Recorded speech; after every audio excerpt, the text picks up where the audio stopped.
नमस्कार मित्रों, राधे राधे, जय सिया राम, राम राम साहब। कैसे हैं आप सब? उम्मीद है स्वस्थ होंगे, मस्त होंगे। दोस्तों, हम पढ़ रहे हैं राजस्थान का भूगोल, और राजस्थान के भूगोल के अंतर्गत हमारा जो टॉपिक चल रहा है वो है राजस्थान का भौतिक प्रदेश। राजस्थान के भौतिक प्रदेश के अंतर्गत भी हम दक्षिण पूर्वी पठारी प्रदेश पढ़ चुके हैं, पूर्वी मैदानी प्रदेश और अरावली पर्वतीय प्रदेश को भी पढ़ चुके हैं। अब एक लास्ट भौतिक प्रदेश बचा है जिसे थार का मरुस्थल या पश्चिम का रेगिस्तानी मैदान कहते हैं, पश्चिमी मरुस्थलीय मैदान कहते हैं। ये एक टॉपिक बचा है। इससे पहले हम राजस्थान के भूगोल के अंतर्गत टॉपिक वाइज हर टॉपिक को पढ़ चुके हैं और कक्षा 6, 7, 8, 9, 10 के हमारा राजस्थान और राजस्थान अध्ययन नाम की किताबों को भी पढ़ चुके हैं। अगर वो आपने नहीं देखे हैं अभी तक तो आप हमारी प्लेलिस्ट के अंदर जाके आप उनको देख सकते हैं।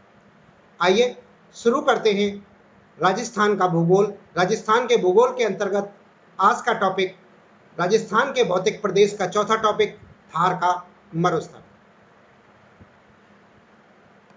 थार का मरुस्थल जो है राजस्थान के पश्चिमी अरावली पर्वतमाला के पश्चिमी इलाके में है। राजस्थान के भी पश्चिमी इलाके में इसे पश्चिमी मरुस्थलीय प्रदेश भी कहते हैं, थार का मरुस्थल भी कहते हैं। इसकी उत्पत्ति के बारे में देखते हैं सबसे पहले कि इसकी उत्पत्ति कहाँ से हुई थी। ऐसा माना जाता है, ऐसा कहा जाता है कि आज से 4.8 अरब वर्ष पूर्व 4.8 अरब वर्ष पूर्व पृथ्वी की उत्पत्ति हुई थी।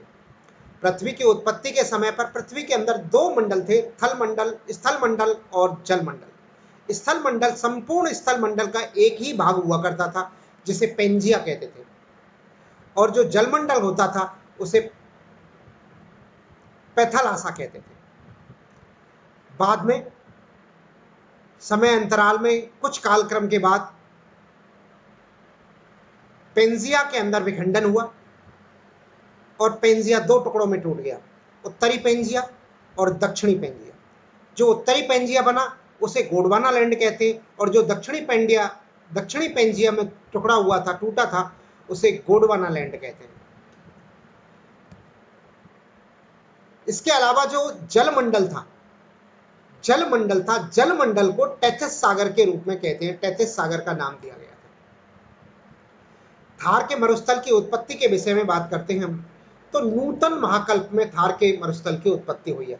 नूतन महाकल्प मतलब चतुर्थक महाकल्प या नियोजोइक एरा भी इसे कहते हैं। नियोजोइक एरा, नूतन महाकल्प या चतुर्थक महाकल्प, जो आज से लगभग 10 लाख वर्ष पूर्व का माना जाता है। नूतन महाकल्प को आज से 10 लाख वर्ष पुराना माना जाता है। इस नूतन महाकल्प के प्लीस्टोसीन काल में, नूतन महाकल्प के प्लीस्टोसीन काल में टेथिस सागर के अवशेष के रूप में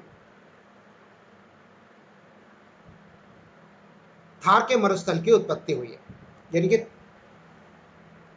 नूतन महाकल्प या चतुर्थक महाकल्प के प्लेस्टोसीन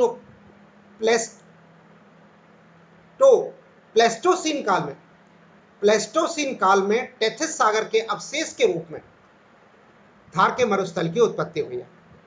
थार का मरुस्थल राजस्थान का सबसे नवीन भौतिक प्रदेश है। राजस्थान को जो 4 भौतिक प्रदेशों में हमने बांटा है, उनमें सबसे नवीन भौतिक प्रदेश जो है थार का मरुस्थल है, और सबसे प्राचीन भौतिक प्रदेश अरावली की पहाड़ियां हैं, अरावली पर्वतीय प्रदेश है।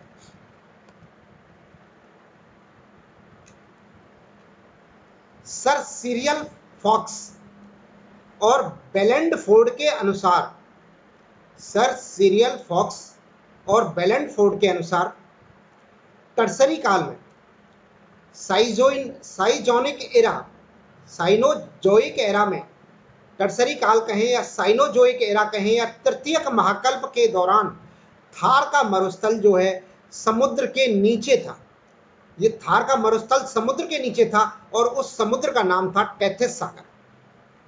इसके बाद चतुर्थक महाकल्प आया प्लीस्टोसीन काल आया। चतुर्थक महाकल्प के प्लीस्टोसीन काल में समुद्र पीछे हट गया। समुद्र का पीछे हटना या समुद्र का सूखना की एक क्रिया हुई, घटना घटी, समुद्र के पीछे हटने की या समुद्र के सूखने की घटना घटती है।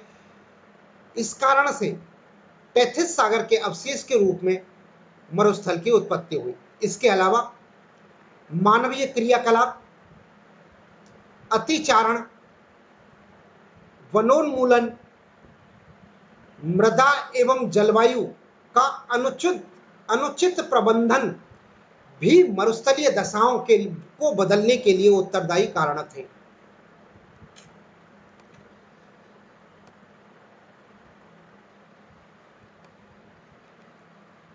थार के मरुस्थल को टेथिस सागर का अवशेष कहते हैं। इस बात का क्या प्रमाण है कि टेथिस सागर के अवशेष के रूप में थार का मरुस्थल हुआ था? तो हमारे पास कुछ प्रमाण हमें इस तरह के मिलते हैं जो कि इस बात को प्रूफ करते हैं कि थार का मरुस्थल पहले टेथिस सागर के अवशेष, अब इस जगह पर टेथिस सागर था या थार का मरुस्थल टेथिस सागर के अवशेष के रूप में है। तो सबसे पहला हमारा प्रूफ है कि खारे पानी की झीलों का मिलना। यहाँ पर खारे पानी की झीलें हैं। पश्चिमी मरुस्थल में सर्वाधिक खारे पानी की झीलें हैं, जो कि इस बात का सबूत है कि ये सागर का अवशेष है। दूसरा है टर्सरी काल की अवसादी चट्टानों में जीवाश्म खनिज। टर्सरी काल की अवसादी चट्टानों में जीवाश्म खनिज जैसे कोयला, पेट्रोलियम, प्राकृतिक गैस, चूना पत्थर आदि के भंडार हैं। यहाँ पर अवसादी चट्टानें मिली हैं। अवसादी चट्टान भी टर्सरी कालीन है। ये दूसरा बड़ा सबूत है कि इस जगह पर टेथिस सागर था। टेथिस सागर होने की वजह से ही यहाँ पर जीवाश्म खनिज मिलते हैं, जीवों के खनिज मिलते हैं, चाहे वो वनस्पति के तौर पे हो या फिर समुद्री जीव या स्थल पर रहने वाले जीवों के खनिज के तौर पे हमें यहाँ पर प्रचुर मात्रा में भंडार मिलते हैं। और तीसरा सबूत है हमारा जैसलमेर के कुलधरा ग्राम में व्हेल मछली के अवशेष मिले हैं। जैसलमेर जिले में कुलधरा ग्राम के अंदर से व्हेल मछली के अवशेष मिले। व्हेल मछली काफी बड़ी होती है, जो नदी में आसानी से नहीं आती है। व्हेल मछली नदियों में नहीं पाई जाती है, व्हेल मछली हमेशा समुद्र के अंदर पाई जाती है। तो वो व्हेल मछली का यहाँ पर आना, इस जगह अवशेष मिलना, इस बात का पुख्ता प्रमाण है कि यहाँ पर पहले कभी समुद्र रहा होगा और समुद्र जब सूख गया होगा तो व्हेल मछली उसके अंदर अटक गई होगी, फंस गई होगी।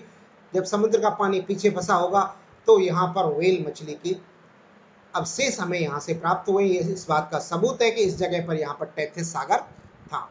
और इन्हीं सारे सबूतों के आधार पर हम मानते हैं कि थार का मरुस्थल टेथिस सागर का अवशेष है। इसके अलावा यहाँ पर जो खनिजों के भंडार मिलते हैं, जैसे हम बात करें पलाना क्षेत्र या कपूड़ी जालीपा, ये लिग्नाइट कोयले के भंडार हैं। पलाना क्षेत्र जो है लिग्नाइट कोयले का एशिया का सबसे बड़ा भंडार है। एशिया का सबसे बड़ा भंडार पलाना क्षेत्र बीकानेर के अंदर है। जबकि कपूड़ी जालीपा में सबसे ज्यादा लिग्नाइट कोयले का उत्पादन होता है। बाड़मेर से सांचौर बेसिन के बीच में पेट्रोलियम के भंडार पाए जाते हैं। बाड़मेर से सांचौर बेसिन के मध्य पेट्रोलियम के भंडार पाए जाते हैं। शाहगढ़ सब बेसिन में प्राकृतिक गैस के भंडार पाए जाते हैं, शाहगढ़ सब बेसिन में। जबकि सोनू क्षेत्र में चूना पत्थर के प्रचुर भंडार हैं, सोनू क्षेत्र में। और थार के मरुस्थल, और ये सब थार के मरुस्थल या पश्चिमी मरुस्थलीय प्रदेश का हिस्सा है।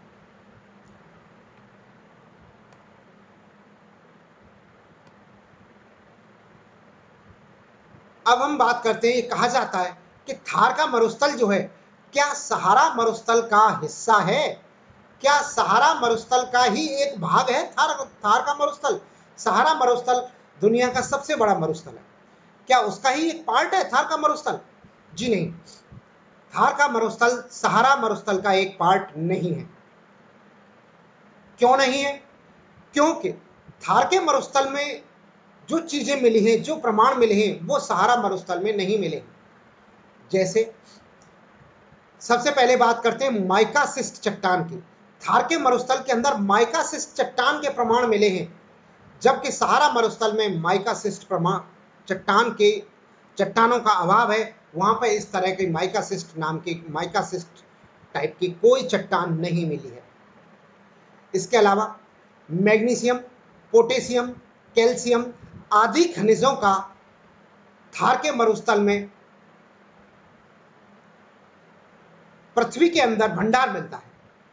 खनिज पाए जाते हैं पानी के साथ, जो कि पानी के साथ घुलकर धरातल के ऊपर आ जाते हैं। धरातल के नीचे मैग्नीशियम, पोटेशियम, कैल्शियम आदि खनिज पाए जाते हैं, जो कि पानी के अंदर, बरसात में जब पानी होती है तो बरसात होती है, बारिश के पानी में घुलकर ये धरातल के ऊपर आ जाते हैं और ऊपर आके धरातल में जमा हो जाते हैं, जिससे कि यहाँ की मृदा जो है वो लवणीय मृदा हो जाती है और खारे पानी की झीलों का निर्माण होता है।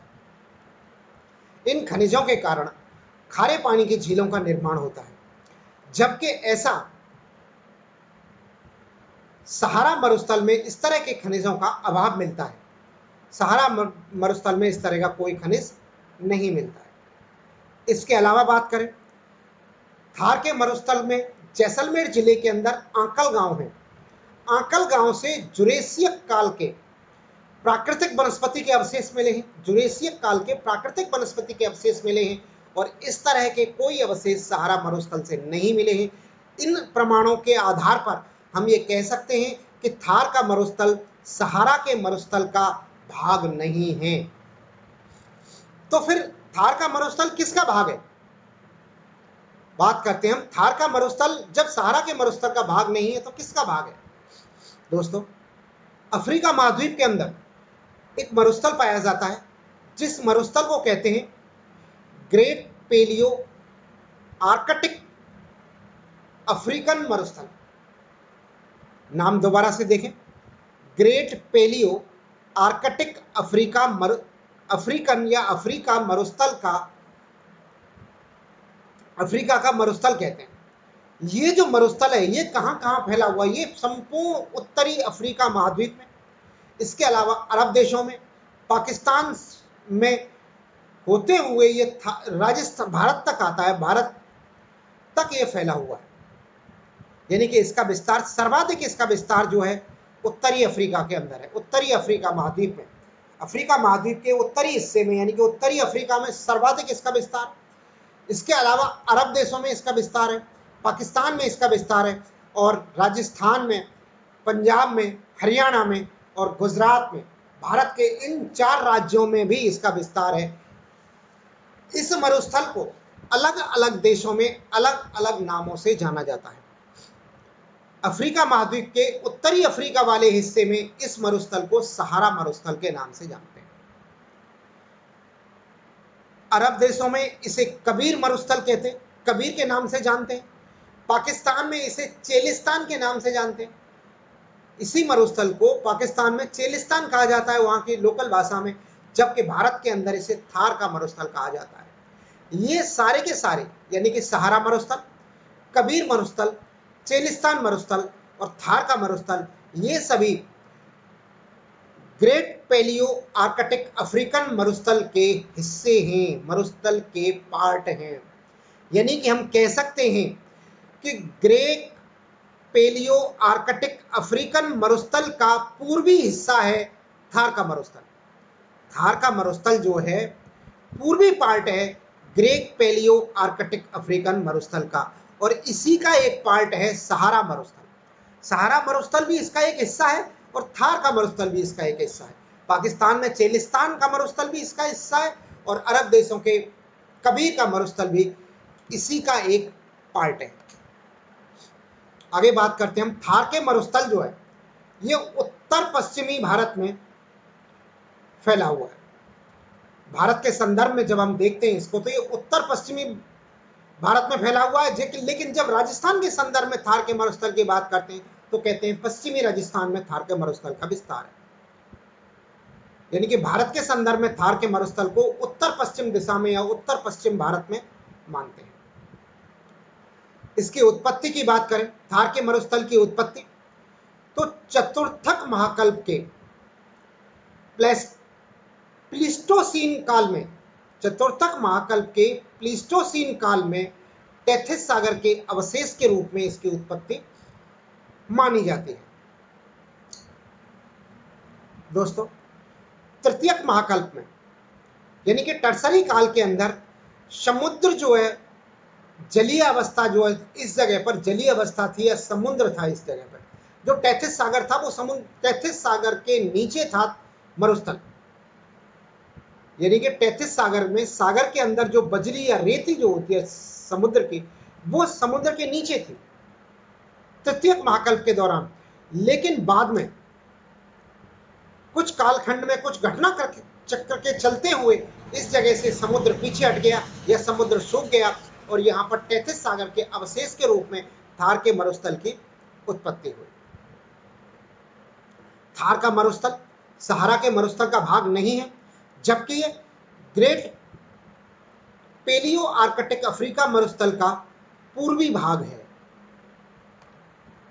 अगर हमसे क्वेश्चन पूछा जाता है तो यही पूछा जाएगा कि थार का मरुस्थल किसका भाग है, तो ऑप्शन 4-5 ऑप्शन दे देगा वो कि सब बड़े बड़े रेगिस्तानों के ऑप्शन दे देगा। सहारा मरुस्थल है और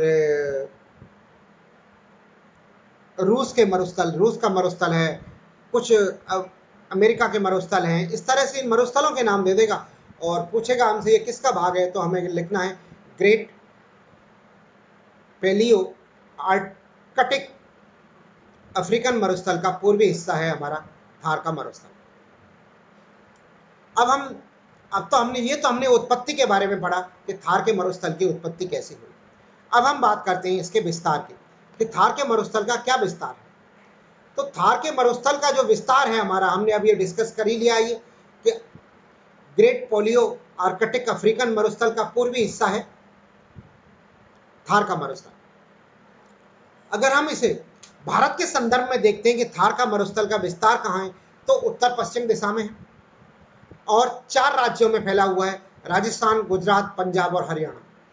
सर्वाधिक विस्तार थार के मरुस्थल का राजस्थान में है, यानी कि क्वेश्चन पूछा जाएगा तो पूछा जाएगा थार के मरुस्थल का सर्वाधिक विस्तार है और 4 ऑप्शन होंगे, राजस्थान, गुजरात, पंजाब और हरियाणा। तो राजस्थान में इसका विस्तार जो है 58.68% है। 58.68% भाग थार के मरुस्थल का राजस्थान के अंतर्गत है। वैसे ये आंकड़ा नहीं पूछा जाएगा 58.68% का, लेकिन हमें याद रखना है 58.68% थार के मरुस्थल का भारत में हिस्सा है।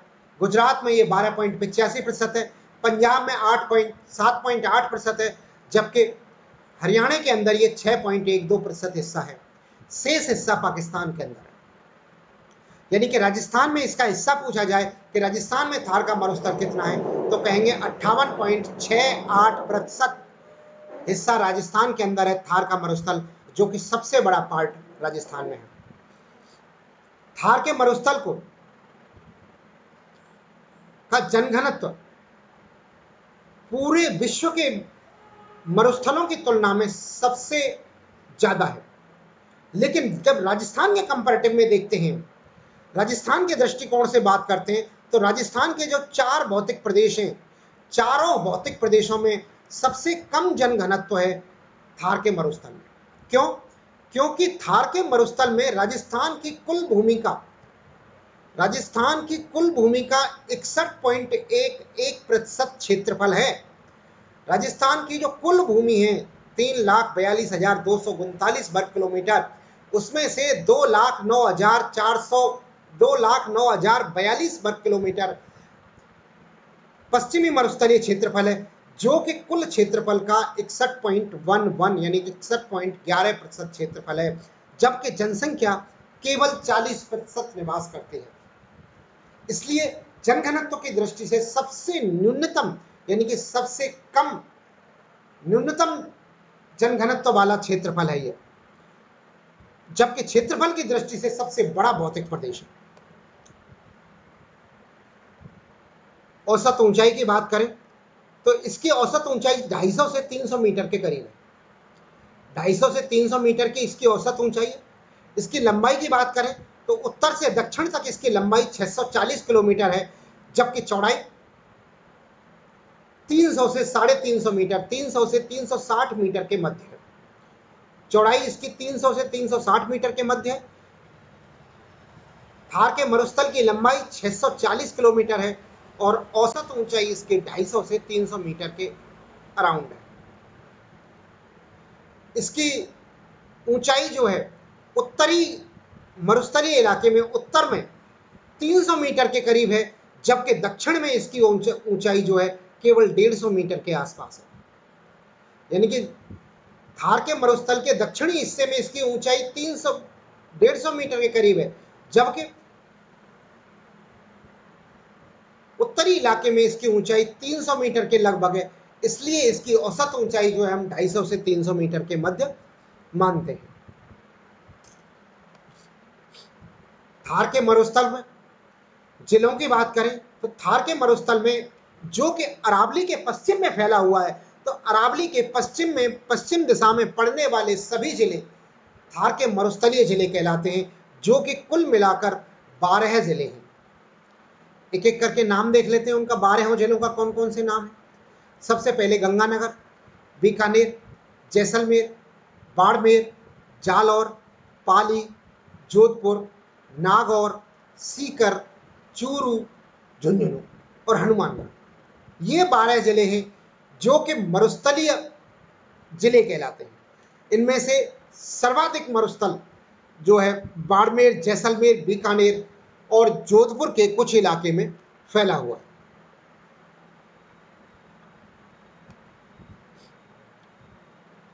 विश्व के संदर्भ में जब थार के मरुस्थल को देखें कि विश्व के संदर्भ में हम थार के मरुस्थल के बारे में बात करते हैं, तो क्षेत्रफल की दृष्टि से 17वां बड़ा मरुस्थल है। पूरे विश्व में जितने भी मरुस्थल हैं उनमें से क्षेत्रफल की दृष्टि से 17वां बड़ा मरुस्थल है। 16 मरुस्थल इससे बड़े हैं। उपोषण की दृष्टि से 9वां स्थान, 8 मरुस्थल उपोषण की दृष्टि से इससे बड़े हैं और 9वां स्थान है विश्व के अंदर। जनसंख्या और जैव विविधता की दृष्टि से विश्व में प्रथम स्थान रखता है थार का मरुस्थल। जनसंख्या और जैव विविधता की दृष्टि से विश्व के सभी मरुस्थलों में प्रथम स्थान पर है थार का मरुस्थल। भारत के संदर्भ में कुछ बात करें तो उत्तरी पश्चिमी हिस्से में है। भारत के अंदर उत्तरी पश्चिमी हिस्से में फैला हुआ है। थार का मरुस्थल जो है ग्रीष्म ऋतु में निम्न वायुदाब का केंद्र होता है। भारत देश के अंदर थार का मरुस्थल निम्न वायुदाब का केंद्र बनाता है ग्रीष्म ऋतु में, क्योंकि ग्रीष्म ऋतु में अत्यधिक तापमान होता है थार के मरुस्थल में, और अत्यधिक तापमान होने की वजह से हवा जो है हल्की होकर ऊपर उठ जाती है और यहाँ पर निम्न वायुदाब केंद्र का निर्माण होता है। और ये निम्न वायुदाब केंद्र का निर्माण होने के कारण ग्रीष्मकालीन दक्षिण पश्चिमी मानसून को आकर्षित करता है। यानी कि जो ग्रीष्मकालीन दक्षिण पश्चिमी मानसून है, जो हिंद महासागर से के दक्षिणी हिस्से से दक्षिण पश्चिमी मानसून उठता है, उसको आकर्षित करने के लिए उत्तरदायी है थार का मरुस्थल। वैसे भारत के बारे में कहा जाता है कि मानसून को आकर्षित करने के लिए तिब्बत का पठार उत्तरदायी है। जब हम भारत का भूगोल पढ़ते हैं तो कहते हैं कि भारत में मानसून लाने के लिए तिब्बत का पठार इसके लिए उत्तरदायी है, लेकिन तिब्बत का पठार भारत में नहीं है। भारत में केवल थार का मरुस्थल है और थार के मरुस्थल में निम्न वायुदाब केंद्र बनता है अत्यधिक गर्मी पड़ने की वजह से। तो भारत में स्थित थार का मरुस्थल ही निम्न वायुदाब का केंद्र बनाता है और दक्षिणी पश्चिमी मानसून को आकर्षित करने के लिए उत्तरदायी है।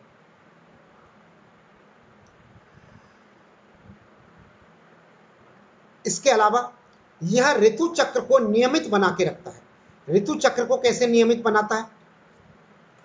भारत में जो मानसून आता है, मानसून ग्रीष्मकाल में आता है, तो ग्रीष्मकाल के बाद बरसात का मौसम आता है और बरसात के बाद में जब ये मानसूनी पवनें जो कि हिंद महासागर से उठती हैं और स्थल मंडल की ओर चलती हैं, स्थल भाग की ओर चलती हैं, भारतीय उपमहाद्वीप की ओर चलती हैं।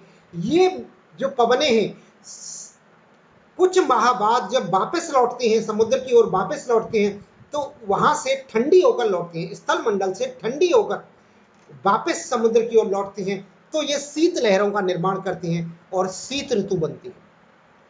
यानी कि गर्मियों के मौसम में जो पवनें या मानसूनी पवनें कहें, ये समुद्र से स्थल की ओर चलती हैं, तो ये मानसूनी पवनें कहलाती हैं और ये वर्षा ऋतु का निर्माण करती हैं।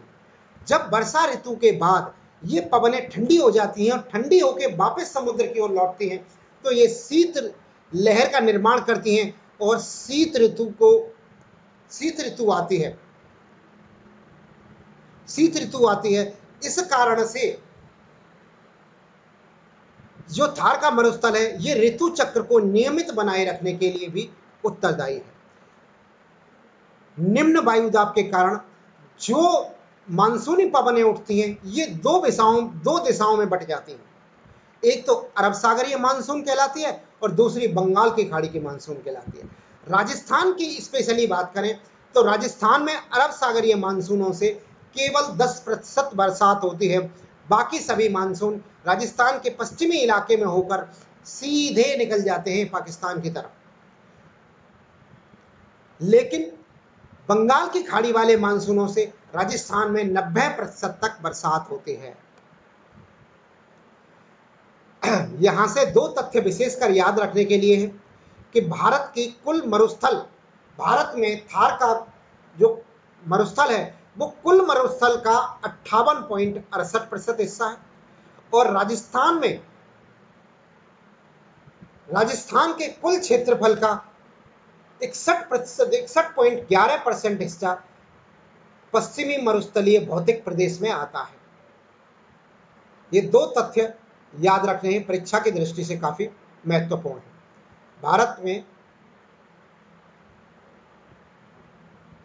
भारत के दृष्टिकोण से थार के मरुस्थल का कुल मरुस्थलीय क्षेत्र राजस्थान में 58.68% है।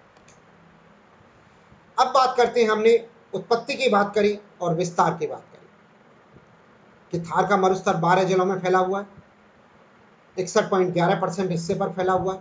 ये हमने विस्तार की बात करी। अब विशेषताओं की बात करते हैं कि थार के मरुस्थल की कुछ विशेषताओं को देखते हैं कि क्या विशेषताएं थार के मरुस्थल की। तो थार का मरुस्थल जो है, ये हमने पढ़ाई है कि ग्रेट पैलियो आर्कटिक अफ्रीका मरुस्थल का पूर्वी भाग है। ये हम पहले पढ़ ही चुके हैं। जनसंख्या, जनघनत्व और जैव विविधता की दृष्टि से विश्व में प्रथम स्थान रखता है। ये भी हम पढ़ चुके हैं। थार के मरुस्थल में शुष्क और अर्ध शुष्क दो प्रकार की जलवायु पाई जाती है। थार के मरुस्थल के अंदर शुष्क जलवायु पाई जाती है और अर्ध शुष्क जलवायु पाई जाती है। इस कारण से यहाँ पर जनघनत्व अधिक है।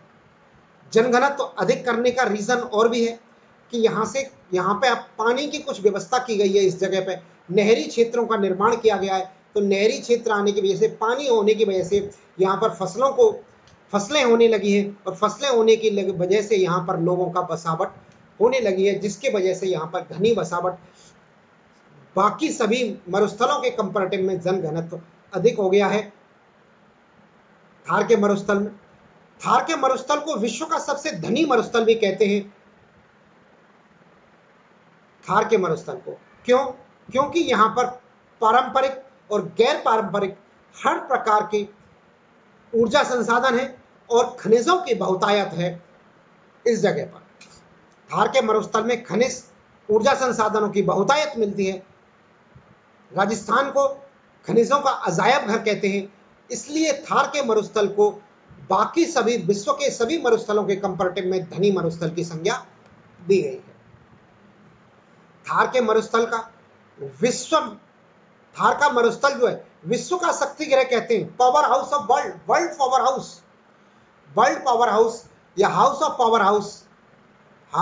ऑफ वर्ल्ड पावर के नाम से थार के मरुस्थल को जानते हैं। रीजन सीधा सा है कि यहाँ से परंपरागत ऊर्जा संसाधन की बहुतायत मिलती है यहाँ पर, और गैर परंपरागत ऊर्जा संसाधनों का भी यहाँ पर यहाँ से उत्पादित होते हैं। परंपरागत ऊर्जा संसाधनों की बात करें तो कोयला है, पेट्रोलियम है, प्राकृतिक गैस है, ये परंपरागत ऊर्जा संसाधन है। जबकि गैर परंपरागत ऊर्जा संसाधनों की बात करें तो सौर ऊर्जा, पवन ऊर्जा, बायोगैस और बायोमास। यानी कि राजस्थान के अंदर से कोयले के, लिग्नाइट कोयले के खूब भंडार हैं। पेट्रोलियम, राजस्थान जो है महाराष्ट्र स्थित बॉम्बे हाई के बाद में दूसरा सबसे बड़ा उत्पादक केंद्र है, जो कि भारत की कुल पेट्रोल का लगभग 22-23% पेट्रोलियम उत्पाद करता है। इसके अलावा प्राकृतिक गैस के प्रचुर भंडार हैं। यहाँ पर प्राकृतिक गैस का उत्पादन हो रहा है। सौर ऊर्जा और पवन ऊर्जा में भी राजस्थान काफी आगे है। भारत के अंदर चौथा स्थान है सौर ऊर्जा और पवन ऊर्जा के उत्पादन में भी। जबकि बायोगैस और बायोमास का भी काफी उत्पादन बढ़ा है राजस्थान के अंदर। इसलिए थार का मरुस्थल जो है विश्व का शक्ति ग्रह कहलाता है। भारत के संदर्भ में थार के मरुस्थल को देखें तो निम्न वायुदाब का केंद्र बनाता है। निम्न वायुदाब का केंद्र ग्रीष्म ऋतु में बनता है। तापमान में वृद्धि होने के कारण, और ये तापमान में वृद्धि जो होती है वो रेडॉन गैस की वृद्धि के कारण होती है। रेडॉन गैस की वृद्धि होने की वजह से यहाँ की वो नमी को अवशोषित कर लेती है। नमी जो है बाष्पीकरण हो जाती है, नमी भाप बन के उड़ जाती है, जिससे कि तापमान में अत्यधिक वृद्धि होती है और निम्न वायुदाब केंद्र का निर्माण होता है। भारतीय उपमहाद्वीप में, भारत में मानसून को आकर्षित करने के लिए तथा ऋतु चक्र को नियमित बनाने के लिए थार का मरुस्थल उत्तरदायी है। राजस्थान के संदर्भ में थार के मरुस्थल की विशेषताएं देखें तो क्षेत्रफल की दृष्टि से सबसे बड़ा भौतिक प्रदेश है। इसका क्षेत्रफल 61.11% या 61.11% है। राजस्थान में सबसे कम जनघनत्व इस भौतिक प्रदेश के अंदर है। राजस्थान में सबसे कम जनघनत्व है इस भौतिक प्रदेश का। थार के मरुस्थल का सबसे कम जनघनत्व है और जनसंख्या सर्वाधिक है। 40% जनसंख्या भी सबसे कम है।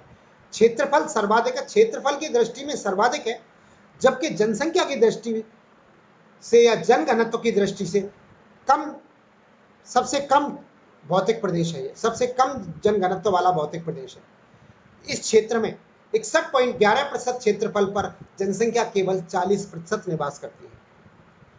टर्सरी कालीन है। टर्सरी कालीन अवसादी चट्टानों की यहाँ पर प्रधानता है। इन्हें परतदार चट्टान भी कहते हैं। अवसादी चट्टानों को परतदार चट्टान भी कहते हैं। जीवाश्म खनिज के तौर पर यहाँ पर कोयला, पेट्रोलियम, प्राकृतिक गैस, चूने पत्थर के भंडार मिलते हैं। जीवाश्म खनिज के तौर पर थार के मरुस्थल से कोयला, पेट्रोलियम, प्राकृतिक गैस और चूना पत्थर के भंडार मिलते हैं। बाड़मेर सांचौर बेसिन के अंदर पेट्रोलियम पदार्थों के भंडार हैं। बाड़मेर सांचौर बेसिन में पेट्रोलियम पदार्थों के भंडार हैं। सहागढ़ सब बेसिन में, जो कि जैसलमेर जिले के अंदर पड़ता है, सहागढ़ सब बेसिन जो कि जैसलमेर जिले के अंदर पड़ता है, प्राकृतिक गैस के भंडार मिले हैं। बीकानेर नागौर बेसिन में, जिसे पूनम क्षेत्र भी कहते हैं, बीकानेर नागौर बेसिन, इसे पूनम क्षेत्र भी कहते हैं, पेट्रोलियम और प्राकृतिक गैस के भंडार मिले हैं। पलाना बीकानेर में लिग्नाइट कोयले के भंडार हैं। कपूरड़ी जालीपाम जो कि बाड़मेर जिले के अंदर, यहां से लिग्नाइट कोयला सर्वाधिक उत्पादित किया जाता है। पलाना बीकानेर जो है लिग्नाइट कोयले का एशिया का सबसे बड़ी खान है, एशिया की सबसे बड़ी खान है, एशिया का सबसे बड़ा भंडार है। लेकिन वर्तमान में कपूरड़ी जालीपा जो कि बाड़मेर जिले के अंदर है, यहां से लिग्नाइट सर्वाधिक मात्रा में उत्पादित किया जा रहा है। सोनू क्षेत्र जो कि जैसलमेर जिले के अंदर है, यहाँ पर चूने पत्थर के भंडार हैं। चूना पत्थर यहाँ से उत्पादित किया जाता है। नागौर जोधपुर बेसिन में, नागौर और जोधपुर में केमिकल ग्रेड का चूना पत्थर मिलता है। इस कारण से यहाँ पर सफेद सीमेंट बनाने के कारखाने लगाए गए हैं। एक बार दोबारा याद देखें इनको कि इसमें जो कुछ क्षेत्र दे रखे हैं उन क्षेत्रों के नाम को जैसे पूछ लेगा। जैसे पूनम क्षेत्र का संबंध है, तो पूनम क्षेत्र का संबंध है बीकानेर नागौर बेसिन से। हमें याद रखना है बीकानेर नागौर बेसिन को पूनम क्षेत्र कहते हैं और इस क्षेत्र में पेट्रोलियम और प्राकृतिक गैसों के भंडार मिलते हैं। पूनम क्षेत्र में पेट्रोलियम और प्राकृतिक गैस के भंडार मिलते हैं। पूनम क्षेत्र बीकानेर और नागौर बेसिन को कहते हैं। इसी प्रकार सोनू क्षेत्र जैसलमेर जिले के अंदर आता है। पलाना बीकानेर के अंदर है, जहां के लिग्नाइट कोयले की एशिया की सबसे बड़ी खान है। जबकि कपूर्ड़ी जालीपा बाड़मेर जिले के अंदर आता है। यहां से भी लिग्नाइट कोयला सर्वाधिक मात्रा में उत्पादित किया जाता है। सबसे ज्यादा लिग्नाइट कोयले का उत्पादन कपूर्ड़ी जालीपा से होता है।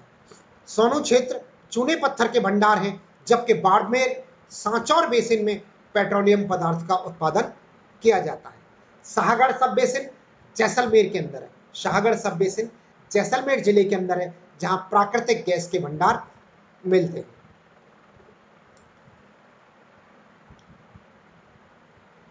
चट्टानों की अगर हम बात करें तो थार के मरुस्थल में दहली क्रम की, मालानी क्रम की, ग्रेनाइट और क्रिटेशियस कालीन चट्टानें मिलती हैं। दहली क्रम की चट्टानें, राइलो क्रम की चट्टानें भी होती हैं। राइलो क्रम की चट्टान या दहली क्रम की चट्टानें मिलती हैं। राइलो क्रम की चट्टानें बाड़मेर में अत्यधिक मिलती हैं, बाड़मेर में मिलती हैं राइलो क्रम की चट्टान। इसके अलावा दहली क्रम की चट्टान, मालानी क्रम की चट्टान, ग्रेनाइट चट्टान और क्रिटेशियस कालीन चट्टानें जो हैं थार के मरुस्थल से मिलती हैं। यहाँ की मृदा जो है, थार के मरुस्थल की मृदा रेतीली बलुई मृदा है, जिसे वैज्ञानिक दृष्टिकोण से, वैज्ञानिक वर्गीकरण के आधार पर एंटीसॉल कहते हैं। मृदा यहाँ पर रेतीली बलुई मृदा है, जिसे एंटीसॉल कहते हैं। रेतीली बलुई मृदा में एंटीसॉल जिसे कहते हैं। इसके अलावा राजस्थान में एरिडीसॉल मृदा भी पाई जाती है। उत्तरी हिस्से में, राजस्थान के उत्तरी हिस्से में एरिडीसॉल मृदा भी पाई जाती है और एंटीसॉल मृदा भी पाई जाती है। दोनों प्रकार की मृदाएं पाई जाती हैं। पश्चिमी हिस्से में पाई जाती है। पश्चिमी हिस्से में एरिडीसॉल मृदा पाई जाती है, जिसे शुष्क मृदा कहते हैं हिंदी में। शुष्क मृदा को एरिडीसॉल मृदा कहते हैं और रेतीली बलुई मृदा को एंटीसॉल मृदा कहते हैं। यहां पर थार के मरुस्थल में वनस्पति की बात करें तो मरुद्भिद प्रकार की वनस्पति पाई जाती है। थार के मरुस्थल के अंदर जो वनस्पति पाई जाती है वो मरुद्भिद प्रकार की वनस्पति पाई जाती है, जिसे जीरोफाइट वनस्पति भी कहते हैं। जीरोफाइट वनस्पति या मरुद्भिद प्रकार की वनस्पति थार के मरुस्थल से पाई जाती है। जो वनस्पतियां पाई जाती हैं प्रमुखतः वो है नागफनी, जिसे कैक्टस कहते हैं। नागफनी, खजूर, आक या मरुस्थलीय घास भी इसके अंदर प्रमुखता से पाई जाती है। यहाँ पर जो मरुस्थलियां पाई जाती हैं वो है नागफनी, जिसे कैक्टस कहते हैं। खजूर, आक या मरुस्थलीय घास प्रमुखतया पाई जाती है। यहाँ पर वर्षा जो है 50 सेंटीमीटर या 500 मिलीमीटर से कम होती है। वर्षा जो है 10 सेंटीमीटर से लेकर 50 सेंटीमीटर के मध्य होती है। इसमें दो तरह के वर्षा क्रम पाए जाते हैं। एक तो 10 से 20 सेंटीमीटर का, जिसे कि शुष्क क्षेत्र कहते हैं, जो कि जैसलमेर, बाड़मेर, बीकानेर और जोधपुर के कुछ इलाके में पाया जाता है। इसके अलावा अर्ध शुष्क कुछ क्षेत्र होता है, जो बचे हुए 8 या 9 जिलों के अंतर्गत अर्ध शुष्क एरिया पाया जाता है, जहां के 20 से 40 सेंटीमीटर तक बरसात होती है। वो अर्ध शुष्क एरिया पाया जाता है। और इस जगह से हिमालय पर्वत के समानांतर, हिमालय पर्वत के साथ साथ एक 50 सेंटीमीटर वर्षा रेखा गुजरती है, जो कि राजस्थान को की जल विभाजक रेखा भी कहते हैं। उसको जल विभाजक का कार्य करती है। उसके पश्चिम में शुष्क जलवायु को क्रिएट करती है, जबकि पूरब में आर्द्र जलवायु या उप आर्द्र जलवायु का निर्माण करती है। राजस्थान के इसके मरुस्थल के बीकानेर में मरुधरा जैविक पार्क पाया जाता है। बीकानेर में मरुधरा जैविक पार्क की स्थापना की गई है। इसके अलावा कैक्टस पार्क वगैरह भी स्थापित किए गए हैं। अब हम बात करते हैं राजस्थान के अंदर कुछ शब्दावली, मरुस्थल के अंदर कुछ शब्दावली काम में लेते हैं। जैसे उन शब्दावलियों में हम कहते हैं, जैसे थली क्या है, धोरे किसे कहते हैं, बरखान क्या है, इस तरह की कुछ शब्दावलियां हैं जो हम देखते हैं इन शब्दावलियों का क्या अर्थ है। और ये शब्दावली जो है सीधे सीधे राजस्थान परीक्षा में पूछी जाती हैं। जैसे थली एक शब्दावली है कि थली क्या है, तो हमारा उत्तर होगा कि थार के मरुस्थल का स्थानीय नाम थली है। दूसरा क्वेश्चन वो ऐसे भी पूछ सकता है कि थार के मरुस्थल का स्थानीय नाम क्या है, तो हमारा आंसर होगा थली, कहते हैं हम थार के मरुस्थल को। तीसरा, इस क्वेश्चन को घुमाकर भी पूछ सकता है। घुमा के कैसे पूछेगा कि लूनी नदी के उत्तरी बेसिन में, लूनी नदी के उत्तरी भाग में, लूनी नदी के उत्तरी भाग में स्थानीय मरुस्थल को क्या कहते हैं, या लूनी नदी के उत्तरी भाग में मरुस्थल को स्थानीय भाषा में क्या कहते हैं, तो थली कहते हैं। इस तरह से वो पूछ सकता है।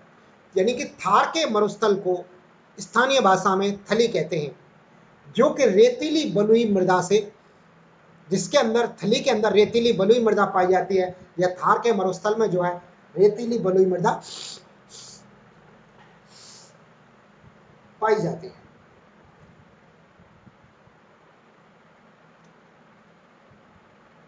थली शब्द हो गया, थार के मरुस्थल का स्थानीय नाम है थली। अगला धोरे शब्द पूछा जाता है कि धोरे किसे कहते हैं, तो धोरे कहते हैं बालू का स्तूपों को, बालू का स्तूपों को धोरे कहते हैं। बालू का स्तूप किस तरह के होते हैं, एक लहरदार स्थलाकृति बनती है जिसे लहरदार होते हैं, कहीं ऊंचा स्थान होता है, उसके बाद में फिर निम्न स्थान आता है, फिर ऊंचा स्थान आता है, फिर निम्न स्थान आता है। इस तरह से एक लहराकार रेतीली बलुई मृदा से निर्मित होती है। ये रेतीली बलुई मृदा से निर्मित, यानी कि रेत से निर्मित, यानी कि धोरे जो हैं वो रेत से निर्मित ऊंची नीची आकृति होती है, जो लहरनुमा आकृति होती है, जिसे बालू का स्तूप भी कहते हैं। इसको ऐसे भी पूछा जाता है कि बालू का स्तूप का स्थानीय भाषा में नाम क्या है, तो धोरे कहते हैं। ऐसे भी कहते हैं धोरे का संबंध है बालू का स्तूपों से। लहरदार स्थलाकृति को क्या कहते हैं, धोरे या बालू का स्तूप कहते हैं। इस तरह से क्वेश्चंस पूछे जाते हैं। एक शब्द आता है लू। लू क्या होता है, लू स्थानीय भाषा में गर्म पवन को कहते हैं। गर्म पवन को स्थानीय भाषा में लू कहते हैं, जो कि काफी तेज गति से चलते हैं, जिनकी गति 60, 70, 80 किलोमीटर प्रति घंटे की रफ्तार तक हो सकती है। गर्मियों के दिनों में विशेषकर दिन के समय में चलने वाली, रात में भी चलती हैं, दिन के समय में चलने वाली गर्म पवनों को लू कहते हैं। ग्रीष्म ऋतु में थार के मरुस्थल में चलने वाली गर्म हवा, गर्म और शुष्क स्थानीय पवन को लू कहते हैं। ये इसकी परिभाषा है। इसके अलावा भूबल्या, भूबल्या एक शब्द आता है, सीधा सीधा पूछा जाता है भूबल्या क्या होता है। भूबल्या कहते हैं हमारे यहाँ पर लोकल भाषा में भबूड़े को, भबूड़ा कहते हैं हमारे यहाँ पर। तो भूबल्या जो है एक आकस्मिक आने वाला वायु का चक्रवात है। आकस्मिक चलने वाला, एक छोटे से क्षेत्र में चलने वाला, बिल्कुल छोटे से क्षेत्र में वायु का एक चक्रवात होता है। वायु एक गोल गोल गोल गोल जगह में घूमने लगती है, मात्र 10 या 5 मीटर के इलाके में, 10 मीटर इलाके में, 15-20 मीटर तक के इलाके में गोल गोल जब घूमने लगती है, उसे भूबल्या कहते हैं। यानी कि बिल्कुल गोल गोल तेजी से बहुत ऊपर तक होती है, जिसके साथ साथ उस जगह पर पड़े हुए छोटी चीजें, जैसे कोई थैली पड़ी होती है, कागज पड़े होता है, पंख पड़ी होती है, इस तरह के अगर आइटम कोई धरती में पड़ा होता है तो उस भूबल्या के साथ साथ में उड़ने लगते हैं और वो गोल गोल गति करने लगते हैं। उसे आकस्मिक आने वाला वायु का चक्रवात कहते हैं, जो भूबल्या कहलाता है। चक्रवात किसे कहते हैं, चक्रवात होता है धरातल पर तापमान में वृद्धि होने के कारण, किसी जगह विशेष पर, किसी केंद्र विशेष पर अचानक तापमान में वृद्धि हो जाती है, तो तापमान में वृद्धि होने की वजह से वायुदाब में कमी हो जाती है। वायुदाब में कमी होने की वजह से हवा गर्म होकर वहां से ऊपर उठ जाती है और वहां पर निम्न वायुदाब क्षेत्र का निर्माण करती है। तो जहां पर अधिक वायुदाब होता है, कुछ दूरी पर जब अधिक वायुदाब होता है, तो अधिक वायुदाब से कम वायुदाब की तरफ हवा चलेगी। यानी कि हवा जो है अधिक वायु दाब से कम वायु दाब की तरफ चलती है, तो उस जगह पे आके हवा गर्म होती है, गर्म होके ऊपर उठती है, फिर अधिक वायु दाब से गर्म वायु दाब की तरफ आती है, वहां पे आके हवा गर्म हो जाती है, गर्म होके हवा ऊपर उठ जाती है, तो ऊपर उठ के ये गोल गोल घूमने लगती है।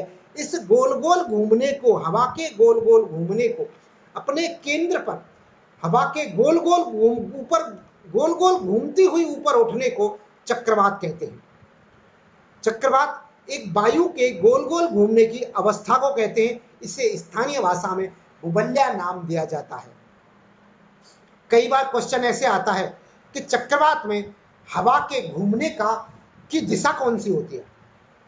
हवा के घूमने की दिशा कौन सी होती है? तो हवा के घूमने की जो दिशा होती है वो परिधि से केंद्र की ओर होती है। दिशा परिधि से, यानी कि उस हवा के घूमने की परिधि से केंद्र की ओर पवनों की दिशा होती है, हवा की दिशा होती है चक्रवात के अंदर। मावट शब्द यूज किया जाता है। मावट किसे कहते हैं? मावट कहते हैं चक्रवाती वर्षा को, जो कि पश्चिमी विक्षोभों के कारण भूमध्य सागर से उठती है। भूमध्य सागर से भूमध्य सागर से चलने वाली पवन जो कि पश्चिमी विक्षोभ से आते हैं और चक्रवाती बरसात के रूप में करती हैं। उत्तर पश्चिमी राजस्थान के अंदर चक्रवाती बरसात शीतकाल के दौरान होती है, शीत ऋतु के दौरान होती है, जो कि रबी की फसल के लिए, विशेषकर गेहूं के लिए उपयुक्त होती है। गेहूं और चने की फसल के लिए भी उपयुक्त होती है। रबी की फसलों के लिए सर्वाधिक उपयुक्त होती है शीत ऋतु में होने वाली चक्रवाती बरसात, जो कि भूमध्य सागर से पवनें उठती हैं और पश्चिमी विक्षोभ के कारण चक्रवाती बरसात करती हैं राजस्थान में, विशेषकर पश्चिमी राजस्थान में, जिन्हें इस मावट को स्थानीय भाषा में गोल्डन ड्रॉप्स या सुनहरी बूंदें भी कहते हैं, क्योंकि ये रबी की फसल या गेहूं की फसल के लिए सर्वाधिक उपयुक्त होती है। इस कारण से इसे गोल्डन ड्रॉप या सुनहरी बूंदें भी कहते हैं मावट को। एक शब्द इस्तेमाल किया जाता है पुरवैया। पुरवैया क्या है? पुरवैया सिर्फ एक मानसूनी पवनों का दूसरा नाम है। पुरवैया जो है सामयिक पवनें हैं। सामयिक पवनों का उदाहरण है पुरवैया। ये एक मानसून पवन है जो ग्रीष्म काल में दक्षिणी पश्चिमी मानसून के द्वारा, दक्षिणी पश्चिमी मानसून की बंगाल की खाड़ी की शाखा की मानसूनी पवनों को पुरवैया कहते हैं। यानी कि भारत के दक्षिण में, दक्षिण पश्चिम में हिंद महासागर से जो मानसूनी पवनें उठती हैं वो दो भागों में विभक्त होती हैं। पहला भाग अरब सागरीय पवनें होती हैं और दूसरा भाग बंगाल की खाड़ी की पवनें होती हैं। ये बंगाल की खाड़ी की पवनें पूर्वी घाट के सहारे या पूर्वी घाट पर बरसती हुई ये जब झारखंड तक पहुंचती हैं, जहां के नागपुर का पठार मिलता है, नागपुर के पठार से टकराकर फिर ये पूरब दिशा की ओर मुड़ जाते हैं। नागपुर के पठार से टकराकर या पूर्वी हिमालय पर्वत से, उत्तर पूर्वी हिमालय पर्वत से टकराकर पूरब दिशा की ओर पवनें मुड़ जाती हैं। तो ये पूरब की ओर से आने के कारण ये पवन, राजस्थान में जो ये पवनें आती हैं ये पूरब दिशा की ओर से आती हैं, इस कारण से इसे पुरवैया कहा जाता है। पुरवैया यहाँ पर दिशा की तरफ से, दिशा का प्रतीक है, यानी कि पूरब की तरफ से चलने वाली हवा पुरवैया कहलाती है, जो कि एक मानसून पवन होती है। ग्रीष्म काल की दक्षिण पश्चिमी मानसून की बंगाल की खाड़ी की शाखा से चलने वाली मानसूनी पवनों को पुरवैया कहते हैं। इसके आगे इस स्लाइड में वही सब डिस्क्रिप्शन बताया गया है जो हमने अभी देखा था कि हिंद महासागर से दक्षिणी पश्चिमी मानसून गुजरते हैं। भारत के दक्षिणी पूर्वी इलाकों में, दक्षिणी और दक्षिणी पूर्वी इलाके में बारिश करते हुए छोटे नागपुर के पठार तक जाते हैं। छोटे नागपुर के पठार से टकरा के ये पूरब दिशा की ओर मुड़ जाते हैं और पूरब से ये पवनें राजस्थान की ओर, राजस्थान में झालावाड़ जिले से प्रवेश करती हैं, जिन्हें बंगाल की खाड़ी की शाखा का मानसून भी कहते हैं। स्थानीय भाषा में पुरवैया पवनें कहते हैं। जो कि झालावाड़ से राजस्थान में प्रवेश करती हैं। क्षेत्र विशेष पूछा जाए तो हाड़ौती के पठार से कहती हैं। भौतिक प्रदेश पूछा जाए और दिशा पूछी जाए तो दक्षिण पूर्व की दिशा से राजस्थान में प्रवेश करती हैं। इन्हें स्थानीय भाषा में पुरवैया पवनें कहते हैं। ये एक ग्रीष्मकालीन मानसूनी पवन है और राजस्थान में इन पुरवैया पवनों से 90% तक बरसात होती है। शेष 10% बरसात अरब सागरीय पवनों से होती है, अरब सागरीय मानसूनों से होती है। अब एक बहुत इंपॉर्टेंट शब्द आता है प्लाया। प्लाया क्या है? प्लाया झील किसे कहते हैं? दोस्तों, प्लाया झील अस्थायी झीलों को कहते हैं। अस्थायी झीलों का निर्माण पश्चिमी राजस्थान में होता है। विशेषकर पूछा जाए तो जैसलमेर में। अगर भारत के संबंध में प्लाया झीलों को पूछा जाए कि प्लाया झील कहाँ मिलती है, तो राजस्थान में मिलती है। राजस्थान में भी कहाँ मिलती हैं? पश्चिमी राजस्थान में मिलती हैं। और पश्चिमी राजस्थान में भी जिला विशेष पूछा जाए तो जैसलमेर जिले के अंदर सर्वाधिक मात्रा में प्लाया झीलों का निर्माण होता है। प्लाया शब्द जो है स्पेनिश भाषा का एक शब्द है। प्लाया शब्द स्पेनिश भाषा का एक शब्द है जिसका अर्थ होता है उच्च भूमि से घिरा निम्न भूमि क्षेत्र। प्लाया शब्द स्पेनिश भाषा का एक शब्द है जिसका अर्थ होता है उच्च भूमि से घिरा निम्न भूमि क्षेत्र। प्लाया कहलाता है। उच्च भूमि क्षेत्र कैसे? मान लो दो बालू का स्तूप है, जैसा कि स्लाइड में दिख रहा है। दो बालू का स्तूप बनाए हमने। दो बालू का स्तूपों के मध्य एक निम्न क्षेत्र होता है। जो निम्न क्षेत्र होता है, इस निम्न क्षेत्र में वर्षा पड़ने पर वर्षा का जल बालू का स्तूपों से रिसकर इस निम्न क्षेत्र में आके भर जाता है और यहाँ पर एक अस्थायी झील का निर्माण होता है। वर्षा का जल दो बालू का स्तूपों के मध्य आकर अस्थायी तौर पर एक झील का निर्माण करता है और ये जो अस्थायी झील बनती है, इस अस्थायी झील को ही प्लाया झील कहते हैं। प्लाया झील कहते हैं दो बालू का स्तूप या दो उच्च भूमि, जरूरी नहीं है बालू का स्तूप ही हो, दो पहाड़ों, दो पठारों, उनके मध्य यानी कि दो उच्च भूमि क्षेत्रों के मध्य एक निम्न भूमि क्षेत्र, जहां पर के अस्थायी झील का, बरसात के दिनों में अस्थायी झील का निर्माण हो जाता है, वो अस्थायी झील प्लाया झील कहलाती है। और ऐसा पश्चिमी राजस्थान में अधिकतर जैसलमेर जिले में पाया जाता है।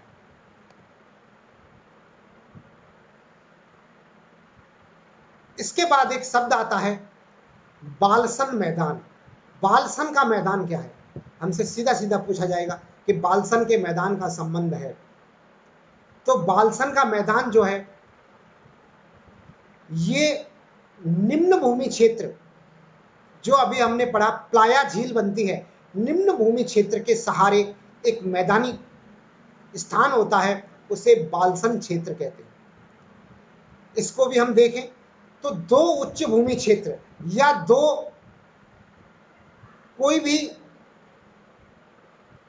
उच्च भूमि क्षेत्र होते हैं जहां पर कि बरसात का जल, बरसात के मौसम में बरसात का जल वहां से रिसकर एक निम्न भूमि क्षेत्र में भर जाता है, जिसे प्लाया झील कहते हैं, जिसे प्लाया झील कहते हैं। और उस प्लाया झील के किनारे पर एक मैदानी, छोटे से मैदानी क्षेत्र का निर्माण होता है। उस मैदानी क्षेत्र को बालसन मैदान कहते हैं। जो छोटे से मैदानी क्षेत्र का निर्माण होता है उसे बालसन का मैदान कहते हैं। तो बालसन के मैदान का संबंध है प्लाया झील के किनारे बना एक छोटा मैदान, जो कि दो उच्च भूमि क्षेत्रों के मध्य स्थित होता है।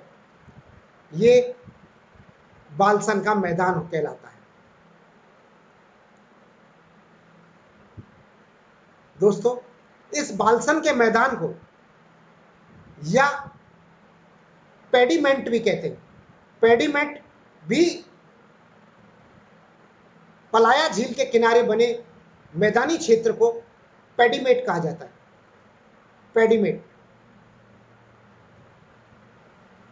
अलग अलग जगहों पर इसे अलग अलग नामों से जानते हैं। जैसे सहारा मरुस्थल की बात करें तो इसे सट्ट कहते हैं, इस मैदान को सट्ट।